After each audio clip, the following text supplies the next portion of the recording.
નમસ્કાર મિત્રો, તમારું સ્વાગત છે રવિ ન્યૂઝમાં. ડીસાથી દશરથભાઈ ઠાકોરની વિશેષ રિપોર્ટ. ડીસા દાડમ વેપારીની હત્યા કેસમાં આજીવન કેદનો કર્યો ચુકાદો. થરાદ સેશન કોર્ટે ડીસાના દાડમ વેપારી સંતોષ ઉર્ફે સંજયભાઈ માળીની હત્યા કેસમાં આરોપી કિરણ ઠાકોર અને રમેશ નાનજીને આજીવન કેદ અને ₹1.5 લાખ દંડની સજા ફટકારી છે.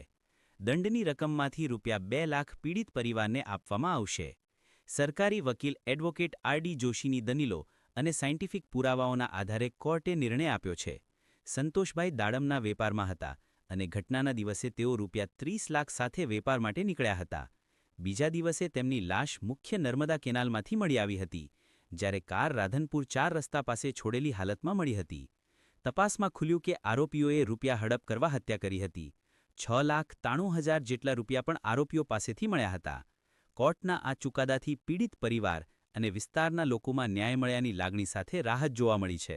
તેવી છે કે ડીસાના સંતોષભાઈ ઉર્ફે સંજયભાઈ માળી દાડમ લેવેચનો ધંધો કરતા હતા અને લાખણી, દિયોદર, વાવ અને થરાદના દાડમના ખેડૂતો સાથે મળી અને એમની સાથે દાડમ લેવાની અને દાડમના પૈસા ચૂકવવાના એવો એમનો ધંધો હતો.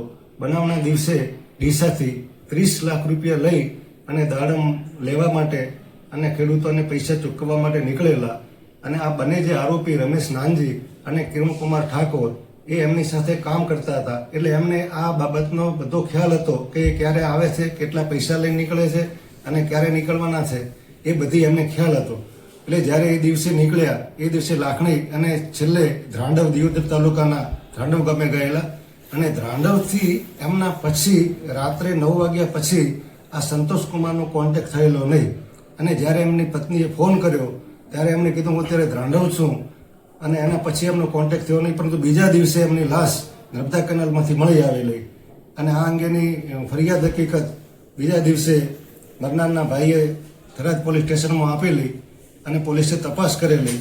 મરનારની ગાડી રાધનપુર 4 રસ્તા પાસેથી મળી આવેલી અને એના પછી એ લોકો પૈસા લઈને રહ્યા ગયેલા એની પણ જે સાંયોગિક પુરાવો મળી આવેલો અને પૈસા એમણે ₹6,93,000 જે જગ્યાએ રાખી મૂક્યા હતા, સંતાડેલા હતા, એ પૈસાની પણ રિકવરી કરવામાં આવેલી અને સાંયોગિક પુરાવાના આધારે નામદાર કોર્ટે આજરોજ બંને આરોપીઓને આજીવન કેદની સજા અને ₹1,50,000 દરેકનો દંડ ફરમાવેલો છે.